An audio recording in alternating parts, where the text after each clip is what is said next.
Everyone, my self दीपक और आप सबको very very good morning, good afternoon and good evening. तो कैसे आप लोग? आई होप कि आप सब अच्छे होंगे। तो इससे पहले हम देख चुके ऑब्जेक्टिव अकाउंटेंसी मॉडल पेपर का अंदर जितने भी सेट 1 के अंदर ऑब्जेक्टिव क्वेश्चन था वो हम सारा देख चुके हैं। अब जो हम देखेंगे ना सब्जेक्टिव क्वेश्चन देखेंगे। तो चलिए हम सब्जेक्टिव क्वेश्चन सेट 1 का देखना स्टार्ट करते हैं। अगर आप इससे पहले ऑब्जेक्टिव का क्वेश्चन नहीं देखे तो ऑब्जेक्टिव क्वेश्चन देख लीजिए, वीडियो के डिस्क्रिप्शन में लिंक है, वहाँ से जाकर कंप्लीट वॉच कर लीजिए। वो काफ़ी मोस्ट इंपॉर्टेंट होगा क्योंकि जो वेरी इंपॉर्टेंट क्वेश्चन है उसको स्टार्ट कर दिया गया है। अब जो हम देखेंगे सब्जेक्टिव देखेंगे। तो चलिए हम क्वेश्चन नंबर 1 देखना स्टार्ट करते हैं। इसमें 30 ठो क्वेश्चन रहेगा और उसमें से आपको जवाब देना है सिर्फ 15 को। देखिए 2 नंबर, हर क्वेश्चन 2 नंबर का, 15 कितना है यहाँ देखिए। प्रश्न संख्या 1 से 30 तक लघु उत्तरीय प्रश्न है कि 15 प्रश्नों का उत्तर दे, प्रत्येक के लिए 2 अंक निर्धारित है। 30 क्वेश्चन है, उसमें से आपको आंसर कितना का देना है? सिर्फ 15 का देना। प्रत्येक क्वेश्चन के लिए 2 नंबर है। तो इसमें से जो आपको इजी क्वेश्चन लगे 30 में से उसको आप सेलेक्ट कर लीजिए और उसके बाद लिखना स्टार्ट कीजिए। तो चलिए हम पहला क्वेश्चन देखते हैं कि आय एवं व्यय खाता क्या है। आय एवं व्यय खाता क्या है? और सेकेंड क्वेश्चन प्राप्ति एवं भुगतान खाता तथा आय व्यय खाता में 2 अंतर बताइए। तो अब चलिए देखना स्टार्ट करते हैं। दोनों क्वेश्चन का एक ही में आंसर निकल जाएगा। तो चलिए हम यहाँ 2 क्वेश्चन का आंसर एक ही क्वेश्चन में देखेंगे। तो देखिए जब भी आपको अंतर वाला क्वेश्चन रहे तो अंतर स्पष्ट करने का ये फॉर्मेट है। अगर आप इस फॉर्मेट में शॉर्टकट है और जल्दी अंतर स्पष्ट कर दीजिएगा और ऐसे कीजिएगा ना तो आपका 2 नंबर का क्वेश्चन तो 2 नंबर 100% मिलेगा, उसमें कोई काटने का कोई डाउट नहीं है। देखिए पहले लिखिएगा अंतर का आधार, उसका प्राप्ति एवं भुगतान खाता, उसका आय व्यय खाता, ठीक। उसका खाते की प्रकृति पूछ रही है कि खाता का नेचर, उसका खाता का प्रकृति लिखिए, खाता का नेचर है, किस प्रकार का खाता है। तो आप बहुत पहले ही जान चुके होंगे कि प्राप्ति एवं भुगतान खाता है, एक वास्तविक खाता है। क्या है? प्राप्ति एवं भुगतान खाता वास्तविक खाता है। और आय एवं व्यय, आय व्यय जो खाता है ना वो एक नाम मात्र खाता है जिसको हम नॉमिनल अकाउंट्स बोलते हैं। इस पर ना अच्छे से वीडियो एक्सप्लेन करके अपलोड है, तो आई बटन प्रेस कीजिए, आपको वहाँ से वीडियो मिल जाएगा, उस वीडियो को देख लीजिए, बहुत अच्छे से एक्सप्लेन है। देखिए उसके बाद देखिए खाते का रूप, यह खाते का किस टाइप का रूप है। तो यहाँ देखिए यह नकद लेन देनों का वर्गीकृत सारांश या विवरण है। इसे गैर व्यापारिक संस्था का रोकड़ खाता कहते हैं। ये जो हम लेन देन कैश में जो भी लेन देन करते हैं उसका क्या सारांश है, इसलिए इसे गैर व्यापारिक का रोकड़ खाता कैश अकाउंट्स भी कहते हैं। यहाँ देखिए जैसा कि आप जान ही गए कि यह एक क्या है, नॉमिनल अकाउंट है, नाम मात्र खाता है। और यह गैर व्यापारिक संस्था का रेवेन्यू खाता है जो लाभ हानि की तरह काम करता है। यह किस तरह खाता है? रेवेन्यू खाता है। और किस तरह से काम करता है? तो लाभ हानि खाता की तरह काम करता है। समझ गए अच्छे से? तो चलिए अगला क्वेश्चन देखिए। क्वेश्चन 3 देखिए कि क्या कह रहा है, कंपनी क्या है। यहाँ पूछ रहा है कंपनी का डिफिनेशन क्या है। तो आप सिंपल ही लिख सकते हैं, कंपनी क्या है?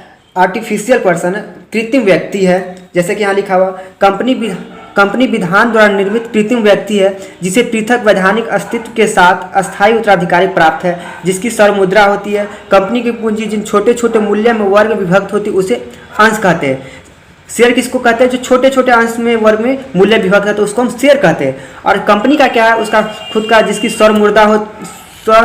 मुद्रा होती है, ठीक है। और क्या है? एक कृत्रिम व्यक्ति है। समझ रहे हैं? तो आप सिंपल लिख सकते हैं कंपनी क्या है? कंपनी एक कृत्रिम व्यक्ति है जिसका वैधानिक अस्तित्व होता है, उसका मुद्रा होता है, उसका मोहर होता है। समझ गए क्वेश्चन नंबर 2 अच्छे से? कहीं कुछ दिक्कत नहीं। तो चलिए क्वेश्चन नंबर 4 देखते हैं, साझेदारी का आशय है। तो चलिए हम क्वेश्चन 4 का आंसर देखें। यहाँ देखिए बहुत अच्छे से एक्सप्लेन किया। साझेदारी की परिभाषा दे। आप पहले ये समझ लीजिए कि साझेदारी होता क्या है। जब भी किसी संस्था को 2 या 2 से अधिक व्यक्ति मिलकर चलाने के लिए सहमत होते हैं और अपने लाभ हानि हिस्सा में भागीदारी होने के लिए सहमत होते हैं तब उसको क्या करते हैं? साझेदारी फॉर्म या साझेदारी कहते हैं। समझ गए? तो एक बार यहाँ देख लीजिए, भारतीय साझेदारी अधिनियम 1932 की धारा 4 के अनुसार साझेदारी उन व्यक्तियों का पारस्परिक संबंध है जो किसी ऐसे व्यवसाय लाभ को बांटने के लिए सहमत हुए जो उन सबके द्वारा अथवा उनमें से किसी एक के द्वारा संचालित किए जाते हैं। समझ गए? क्या उन व्यक्ति का पारस्परिक संबंध है, जो भी लॉस हो जो भी प्रॉफिट हो उसमें आपस में हम शेयर करेंगे, या सबके सहमति से कोई एक व्यक्ति चलाएगा या सब व्यक्ति मिलकर चलाएगा। तो समझ गए बहुत अच्छे से कि साझेदारी की परिभाषा क्या होता है। इस क्वेश्चन को स्टार्ट कर लीजिए, क्वेश्चन आपके एग्जाम हॉल में रहेगा ही। तो चलिए हम आगे देखते हैं। क्वेश्चन 4 हो गया। अब हम देखेंगे साझेदारी संलेख से क्या आशय। देखिए साझेदारी संलेख से क्या आशय, तो चलिए देखना स्टार्ट करते हैं।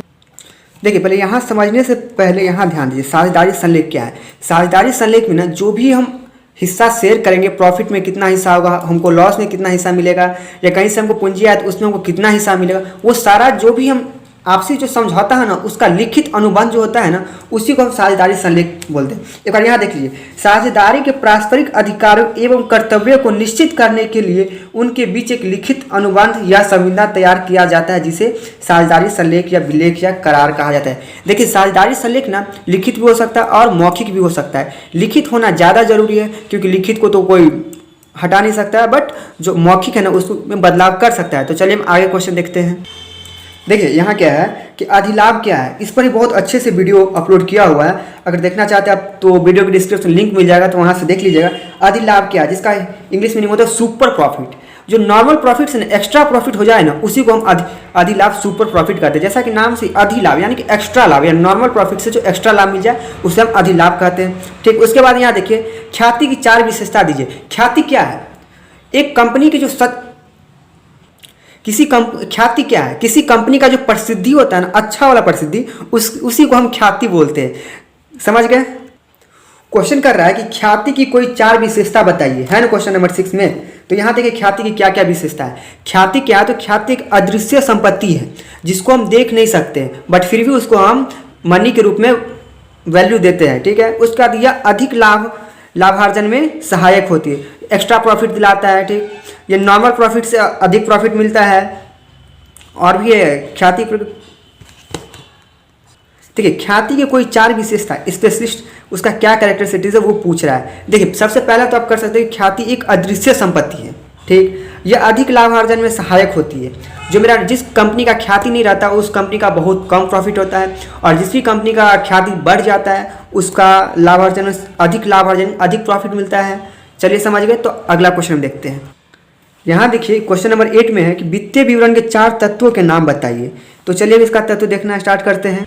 तो आप यहाँ ध्यान दीजिए कि वित्तीय विवरण के 4 तत्व जो है वो कौन कौन सा है। तो पहला तत्व है संपत्ति है, दूसरा है देयता जिसको लायबिलिटीज बोलते हैं, उसका स्वामी की पूंजी है, उसके बाद आय है, और चौथा मेरा व्यय है, पांचवा व्यय है। ये सब क्या हो, इन तीनों को हम कहाँ शो करेंगे, तो आर्थिक चिट्ठा में, और आय व्यय को कहाँ शो करेंगे, आय विवरण। तो समझ गए क्वेश्चन नंबर 8 भी। तो चलिए क्वेश्चन नंबर 9 देखना स्टार्ट करते हैं। यहाँ देखिए क्वेश्चन कर रहा है कि त्याग अनुपात क्या है, सैक्रिफाइसिंग रेशियो क्या है। देखिए ध्यान दीजिए और समझिए, जब भी किसी संस्था में कोई नया पार्टनर प्रवेश करता है तो पुराना साझेदार नए साझेदार के लिए कुछ त्याग करता है, तो उसी को हम क्या बोलते हैं, त्याग अनुपात बोलते हैं। समझ गए। तो चलिए हम क्वेश्चन नंबर 10 देखते हैं कि एक साझेदारी फॉर्म के पुनर्गठन से क्या आस है। एक साझेदारी फॉर्म के पुनर्गठन से क्या आस है। देखिए पुनर्गठन किस कंडीशन में होगा, पुनर्गठन उसी कंडीशन में होगा जब, पुनर्गठन का क्या मतलब, पुनर्गठन का मतलब ये कि पुनर्निर्माण करना, जो रूल रेगुलेशन चल रहा है उसमें परिवर्तन करके फिर से नियम रूल रेगुलेशन बनाना, उसी को हम बोलते हैं साझेदारी का पुनर्गठन। और ये किस कंडीशन में होगा, जब किसी साझेदार की मृत्यु हो जाएगा या उसके जब कोई नया साझेदार आएगा, तो उस कंडीशन में क्या होगा, मेरा एक साझेदारी फर्म का पुनर्गठन कहलाएगा। अगर आपको डिफिनेशन में पूछ रहा है कि साझेदारी फर्म का पुनर्गठन का क्या मतलब है, तो साझेदारी फर्म का पुनर्गठन, देखिए साझेदारी फर्म का पुनर्गठन का आशय है विद्यमान समझौता को बदलाव करके नया समझौता का निर्माण करना ही साझेदारी का पुनर्गठन कहलाता है। समझ गए। तो चलिए क्वेश्चन नंबर 11 देखते हैं कि वसूली खाता तथा पुनर्मूल्यांकन खाता में अंतर बताइए। तो चलिए हम देखना स्टार्ट करते हैं। चलिए यहाँ देखिए कि पुनर्मूल्यांकन खाता एवं वसूली खाता में अंतर बहुत अच्छे से स्पष्ट किया हुआ है। इससे पहले बता चुके कि इसका फॉर्मेट होना चाहिए, अंतर का आधार, पुनर्मूल्यांकन खाता, वसूली खाता। बॉक्स बनाइए। सबसे पहले लिखिए कि बनाने का समय, ये किस समय बनाया जाता है। देखिए पुनर्मूल्यांकन खाता फॉर्म में नए साझेदार के प्रवेश के समय, अवकाश ग्रहण या मृत्यु के समय बनाया जाता है। जब भी पुनर्मूल्यांकन खाता बनाएगा तो किस समय बनाएगा, जब साझेदार का अवकाश ग्रहण होगा या मृत्यु होगा उस समय बनाया जाएगा। ठीक। वसूली खाता फर्म के विघटन के समय बनाया जाता है। याद ध्यान दीजिए, वसूली खाता कब बनाया जाता है, जब फर्म का समापन होगा, उसी कंडीशन में हम वसूली यूटिलाइजेशन अकाउंट्स बनाते हैं। देखिए इसका बनाने का उद्देश्य क्या होता है, इसका उद्देश्य संपत्ति और दायित्व के पुनर्मूल्यांकन पर लाभ या हानि ज्ञात करना होता है। पुनर्मूल्यांकन का क्या पर्पस है, जो मेरे संपत्ति और लाइबिलिटीज है ना, उसमें जो प्रॉफिट हो रहा है कि लॉस हो रहा है उसको उस इन्फॉर्मेशन के लिए हम बनाते हैं। कौन सा, पुनर्मूल्यांकन खाता। देखिए वसूली खाता रियलाइजेशन अकाउंट में क्या होता है, इसका उद्देश्य संपत्तियों की बिक्री एवं दायित्व के भुगतान के बाद लाभ हानि ज्ञात करना होता है। देखिए जब भी आपका संपत्ति है, अगर कंपनी समाप्त होगा तो उस समय बेचिएगा ही, और जो बेचिएगा उस समय भी आपके ऊपर रिस्पॉन्सिबिलिटी होगा, कुछ लायबिलिटी होगा, वो लायबिलिटी के बारे में मालूम करना रहता है कि मेरे ऊपर लायबिलिटी जो है खत्म हुआ कि नहीं। तो चलिए आप समझ गए होंगे। तो अगला क्वेश्चन हम देखते हैं। क्वेश्चन नंबर 12 है कि अस्थायी पूंजी और परिवर्तनशील पूंजी में अंतर बताइए। इस पर बहुत अच्छे से वीडियो अपलोड किया हुआ और बहुत अच्छे से एक्सप्लेन करके साथ समझाया गया, फिर भी हम इसका आंसर देखते हैं कि क्या होना चाहिए। देखिए अगर ये क्वेश्चन आपके 2 नंबर में रहे तो सिर्फ 2 टॉपिक लिख के छोड़ दीजिएगा। अगर आपके 5 नंबर या 4 नंबर में क्वेश्चन है तो आपको इतना पूरा 4 टॉपिक लिखना होगा। तो जैसा कि आप सभी जानते हैं, पहले ये फॉर्मेट होगा, उसका जो खाते की संख्या है पहले लिखिए खाते की संख्या, खाते का शेष एवं शेष में परिवर्तन, लेखांकन। देखिए क्या होता है ना, स्थिर पूंजी खाता में हमेशा पढ़े हैं जैसे कि हम दो खाता बनाया जाता है, साझेदार की पूंजी खाता और साझेदार का चालू खाता। ठीक है, परिवर्तनशील पूंजी खाता में है ना, इसमें सिर्फ हम एक खाता बनाते हैं। कौन सा बनाते हैं? तो साझेदार का पूंजी खाता। समझ गए? स्थिर पूंजी खाता में दो खाता बनाते हैं और परिवर्तनशील में सिर्फ हम एक खाता बनाते हैं। ठीक, उसके बाद यहाँ देखिए खाते का शेष, पूंजी खाते का शेष सदैव क्रेडिट होता है। ये जो होता है ना पूंजी, स्थिर पूंजी खाते का शेष ना हमेशा क्रेडिट ही रहेगा, ना कि कभी डेबिट जाएगा। और परिवर्तनशील जैसा कि नाम से स्पष्ट परिवर्तन होते रहेगा, तो इसका शेष कभी डेबिट भी हो सकता है और कभी क्रेडिट भी हो सकता है। तो समझिए। उसके बाद देखिए यहाँ शेष में परिवर्तन, पूंजी खाते का शेष तब तक नहीं बदलता जब तक कि पूंजी में वृद्धि या कमी न की गई हो। समझ गए ना? पूंजी खाता जैसे स्थिर है ना यार, नाम से स्पष्ट है कि स्थिर है, इसमें स्थिर ही रहेगा। कोई ही ऐसा कोई कंडीशन, मान लीजिए आग लग गया या कुछ बड़ा प्रॉब्लम आ गया, उस कंडीशन में इसका शेष या कमी अधिक हो सकता है, कम हो सकता है। समझ गए? उसका यहाँ देखिए पूंजी खाते का शेष प्रत्येक लेन देन से बदलता रहता है। नाम ही है परिवर्तनशील, परिवर्तन होने वाला, तो इसमें हमेशा परिवर्तन भी होता है, कभी बढ़ता है कभी घटता है। तो चलिए इसका लेखांकन जो हम करते हैं वो कैसे करते हैं। साझेदार के पूंजी खाते में केवल पूंजी का लेखा करते हैं। समझ गए? स्थिर पूंजी खाते में क्या करते हैं? केवल साझेदार के पूंजी खाते में केवल पूंजी का लेखा करते हैं। पूंजी के अलावा अन्य समस्त मध्य या आइटम, पूंजी पर ब्याज, वेतन, बोनस, कमीशन, ये सब जितना होगा ना, इस सबको हम कहाँ करेंगे? चालू खाता में करेंगे। समझिए, कहीं कुछ दिक्कत नहीं। और यहाँ देखिए इसमें तो परिवर्तनशील एक ही अकाउंट है, तो हम कहाँ एंट्री करेंगे? एक ही में करेंगे। इसे साझेदार से समस्त मदों का लेखा साझेदार के पूंजी खाते में ही करते हैं। समझिए। आई होप कि अब कहीं कुछ दिक्कत नहीं हुआ। तो चलिए हम नेक्स्ट क्वेश्चन देखते हैं। चलिए क्वेश्चन नंबर 12 भी हो गया मेरा। और क्वेश्चन नंबर 13 है कि अंश एवं ऋण पत्र में अंतर बताइए। तो चलिए हम अंश एवं ऋण पत्र में अंतर देखते हैं। आप इस क्वेश्चन को तो स्टार ही कर लीजिए। देखिए कितना बार पूछा हुआ है, 2015 में, 18 में, 20 में और इस बार भी पूछेगा ही। तो चलिए यहाँ देखते हैं अंश एवं ऋण पत्र में अंतर जो है, सिंपल, बहुत ईजी है। ये फॉर्मेट कर लीजिए। उसका हिस्सा अंश पूंजी का एक भाग है। अंश क्या है? हमेशा पूंजी का एक भाग है। ऋण पत्र क्या है? ऋण का एक भाग है। ये तो आपको हमेशा याद रहेगा, बहुत अच्छे से याद रहेगा। उसके बाद देखिए धारक, इसके धारक स्वामी कहलाते हैं। अंश के जो धारक होंगे वो स्वामी कहलाएंगे। आप बताइए कि ऋण के धारक कौन होंगे? आराम से बता दीजिएगा। इसके धारक महाजन कहलाएंगे। समझ गए? कहीं कोई दिक्कत नहीं। तो चलिए हम अगला क्वेश्चन देखते हैं। अब मेरा क्वेश्चन नंबर 14 है कि साझेदार के समापन और फर्म के समापन में अंतर बताइए। तो चलिए हम साझेदार और फर्म के समापन में अंतर स्पष्ट करते हैं। यहाँ देखिए बहुत अच्छे से एक्सप्लेन है। तो चलिए देखते हैं कि साझेदार और फर्म के समापन में जो अंतर है।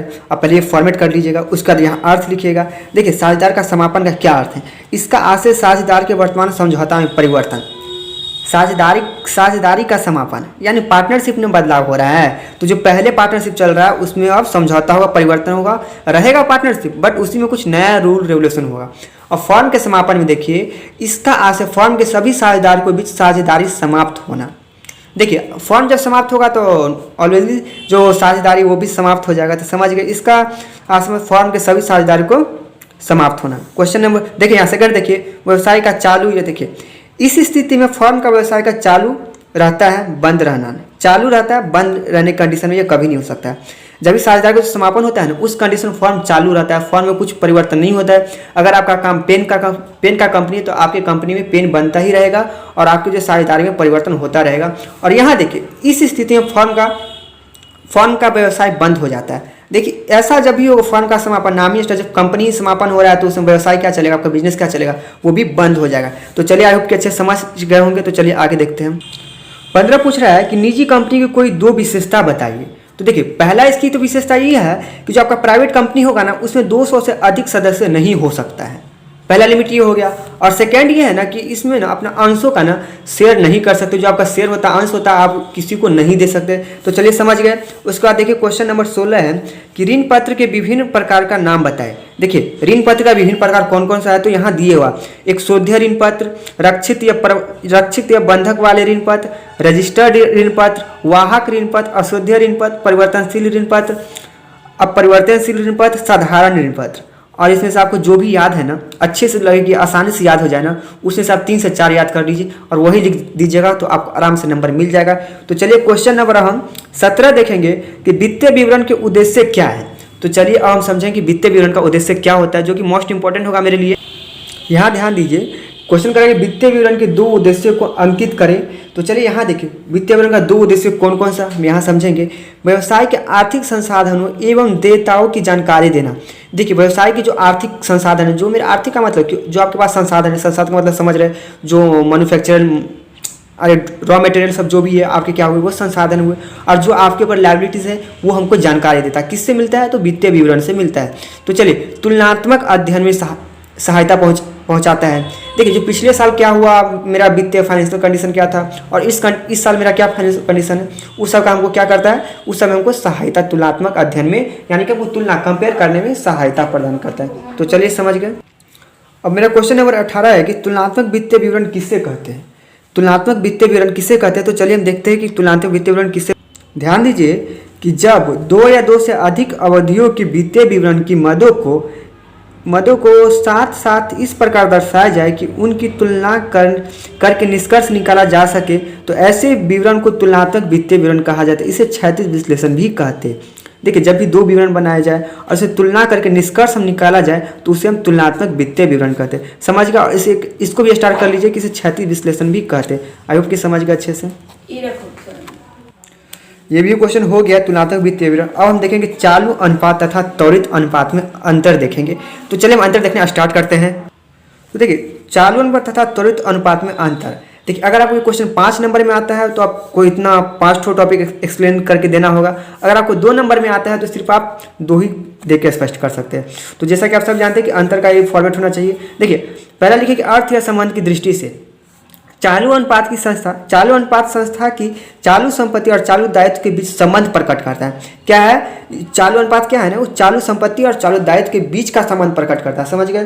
और त्वरित अनुपात तरल संपत्ति और चालू दायित्व के संबंध प्रकट करता है। और दोनों का क्या फॉर्मूला देखिए, चालू अनुपात बराबर होता है कि चालू संपत्ति बाय चालू दायित्व। आपको ये ऑब्जेक्टिव में भी रह सकता है। त्वरित या तरल अनुपात बराबर होता है त्वरित संपत्तियां बराबर बाय चालू अनुपात। समझ गए सेकेंड। उसके बाद देखिए गणना का सूत्र। नहीं, आप इसको भी लिख सकते हैं टॉपिक में। 2 नंबर का क्वेश्चन अगर रहे तो आप इतना ही करके 2 नंबर आपको आराम से मिल जाएगा। तो गणना सूत्र समझ गए। उसके बाद देखिए उद्देश्य क्या है। ये 2 टॉपिक कर सकते हैं, एक ही में है, बट इसको 2 टॉपिक में बदल सकते हैं। उद्देश्य देखिए चालू अनुपात का उद्देश्य यह ज्ञात करना है कि फर्म अपने चालू दायित्व का भुगतान 1 वर्ष के अंदर करने में समर्थ है या नहीं। समझ गए, बहुत इंपॉर्टेंट है। और त्वरित या तरल अनुपात का उद्देश्य यह निर्धारण करना है कि फर्म अपने चालू दायित्वों को 1 माह के अंदर या तुरंत भुगतान करने की स्थिति में है या नहीं। त्वरित का मतलब क्या, शीघ्र, यानी कि जल्द कर सके। चलिए टॉपिक देखते हैं। मेरा 4 है आदर्श चालू अनुपात बराबर क्या होता है। ये क्वेश्चन आपके ऑब्जेक्टिव में रहेगा, जो कि मोस्ट इंपॉर्टेंट होगा। हमेशा याद रखिए कि आदर्श चालू अनुपात बराबर होगा, आदर्श चालू अनुपात 2:1 होता है। आदर्श त्वरित अनुपात जो होता है 1:1 होता है। चलिए समझ गए, इतना ही कर दीजिएगा तो आपको आराम से 4 या 5 नंबर मिल जाएगा। 2 नंबर का क्वेश्चन तो बस आप इतना ही कीजिएगा। चलिए आगे देखते हैं। क्वेश्चन मेरा 20 है संचालन चक्र से क्या आस है। तो अब हम समझेंगे संचालन चक्र होता क्या है। वैसे इंपॉर्टेंट नहीं है बट समझ लीजिए, ध्यान दीजिए। यहाँ संचालन चक्र वह समय अवधि है जो किसी संपत्ति के क्रय करने और इसके नकद अथवा नकद तुल्य में परिवर्तन होने के बीच की अवधि है। जब यह अवधि मापन योग्य न हो तो इसे सामान्य 12 महीना मान ली जाती है। समझ गए अच्छे से, कहीं कुछ दिक्कत नहीं। तो चलिए नेक्स्ट क्वेश्चन देखना स्टार्ट करते हैं। ये वेरी मोस्ट इंपॉर्टेंट क्वेश्चन है कि रोकड़ प्रवाह विवरण तैयार करने के क्या उद्देश्य है। इस क्वेश्चन को तो आप स्टार ही कर लीजिए। और चलिए हम समझना स्टार्ट करते हैं। यहाँ ध्यान दीजिए कि रोकड़ प्रवाह विवरण बनाने का क्या उद्देश्य है। अब 4 जो टॉपिक देख रहे हैं इसी उद्देश्य के लिए हम रोकड़ प्रवाह विवरण बनाते हैं। देखिए अंशों के निर्गमन से नकद प्राप्ति के लिए, ऋण पत्र को निर्गमन से नकद प्राप्ति के लिए, ऋण से प्राप्त राशि के लिए, बैंक अधिविकर्ष के शेष बढ़ोतरी के लिए, ये सभी जानकारी के लिए हम रोकड़ प्रवाह विवरण बनाते हैं। तो चलिए हम नेक्स्ट क्वेश्चन देखते हैं। क्वेश्चन नंबर 22 है रोकड़ समतुल्य से क्या आस है। उदाहरण दीजिए। बहुत अच्छा क्वेश्चन है, एक्सप्लेनेशन के साथ पूछ रहा है। तो चलिए समझना स्टार्ट करते हैं। देखिए रोकड़ समतुल्य जो है ना, रोकड़ समतुल्य यही ना कि शॉर्ट टर्म इन्वेस्टमेंट जो हम जल्दी से अल्पकालीन विनियोग करें या शीघ्रता से रोक करें परिवर्तन हो जाए। तो यहाँ ध्यान दीजिए वह अल्पकालीन विनियोग जिन्हें शीघ्रता से रोक कर में परिवर्तित किया जा सके रोकड़ समतुल्य कहा जाता है। आप इतना लिखिएगा और एक्सप्लेनेशन ही पूछ रहा है ना, तो इनके मूल्य में परिवर्तित या जोखिम लगभग शून्य होता। उदाहरण हाथ में बैंक में रोकड़, ट्रेजरी वेली, अल्पकालीन प्रतिभूति है। समझ गए अच्छे से, कहीं बहुत इजी क्वेश्चन है और इसको स्टार्ट कर लीजिए। क्वेश्चन आपके एग्जाम हॉल में रह सकता है। तो चलिए हम आगे देखना स्टार्ट करते हैं। देखिए मेरा सजेशन रहेगा ना कि ये सब जितना लॉन्ग क्वेश्चन देख रहे हैं ना, आप इसको सॉल्व कीजिएगा। गलती होने का ज़्यादा चांसेस, आपका ज़्यादा से ज़्यादा टाइम लगेगा और आंसर गलत भी आ सकता है और इसका कोई कुछ कह नहीं सकते।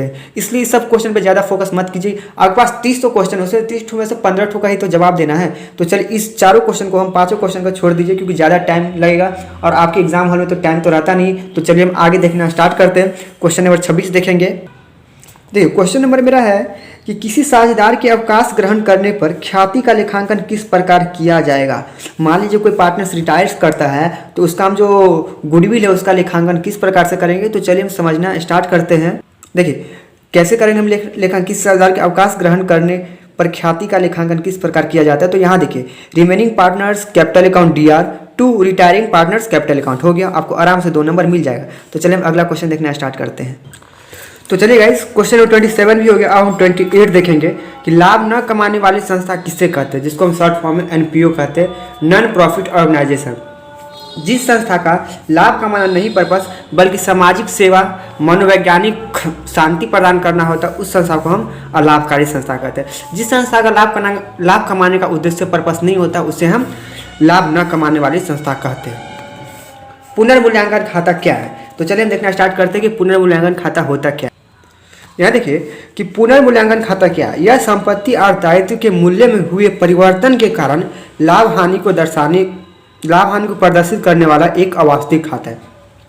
पहले आप ये भी लिख सकते हैं पुनर्मूल्यांकन खाता एक अवास्तविक खाता है। यह संपत्ति और दायित्व के मूल्य में हुए परिवर्तन के कारण लाभ हानि को प्रदर्शित करने वाला एक खाता है। तो चलिए समझ गए, अगला क्वेश्चन देखते हैं। अब मेरा है सब्जेक्टिव क्वेश्चन, निजी कंपनी की कोई 2 विशेषता बताए। इससे पहले हम निजी कंपनी को 2 विशेषता जान चुके, वैसे जान लीजिए कि निजी कंपनी का 2 विशेषता क्या है ना, कि सबसे पहला विशेषता यह है ना कि निजी कंपनी, प्राइवेट कंपनी में 200 से अधिक सदस्य नहीं हो सकता, और दूसरा ये अपने अंशों का शेयर नहीं कर सकता है, यानी कि अपना अंश किसी और को नहीं दे सकता। आई होप कि आपको अच्छे समझ में आ गया होगा। कहीं कुछ दिक्कत है तो कमेंट कीजिए एंड चैनल को लाइक कीजिए और सब्सक्राइब कीजिए और अपने दोस्तों को भी शेयर भी कीजिए। अगर आप लॉन्ग टाइप का भी क्वेश्चन चाहते हैं तो क्वेश्चन के लिए कमेंट कीजिए। अगर अभी तक आपने अपने इस चैनल को सब्सक्राइब नहीं किया तो सब्सक्राइब कर लीजिए एंड बेल आइकन को प्रेस कर लीजिए ताकि मेरे चैनल से आने वाला हर नोटिफिकेशन आपको सबसे पहले मिले। तो चलिए, थैंक्स फॉर वॉचिंग।